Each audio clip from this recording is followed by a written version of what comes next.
नमस्कार। वर्तमान गोटे कालांश करी जो कालांश शिशु मैंने जानवे को जिनस सब पानी में पकेले भासे।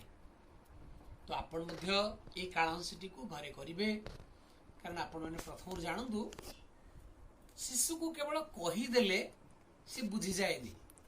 जो जिनसटा शिशु को करिकी देखैबा एवं शिशु निजे करिवो ताहले शिशुर प्रत्यक्ष धारणा से विषय आसी। तेणु आमे शिशु बाटिका शिशु द्वारा सबु काम करने सबु जिनस करे थाउ। तेणु आपण मध्य घरे शिशु को ये सब करेबे कले से प्रत्यक्ष ज्ञान पाइबो आउ केबे भी भूलिबोनी। ताला आरंभ करिबा।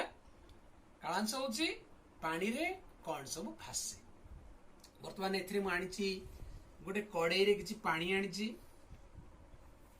सोलो खंडे आनिची, जरी आनिची।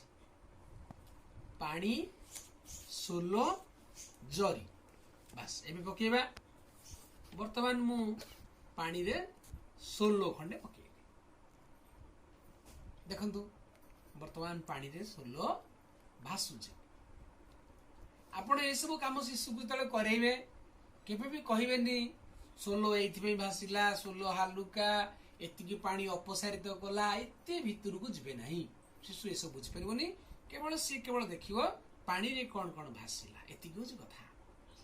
सोलो भासिला ये वर्तमान गोटे जरी जरी पकोची, जरी मध्य भासिला। देखिले तो सोलो पकेली प्रथमे, तापर गोटे जरी पकेली भासिला। तेणु आपण माने मध्य ए सब जिनस घरे पकेबे शिशु द्वारा। शिशु अनुभव करिवो कौन कौन पानी रे भासिला। रहउची नमस्कार।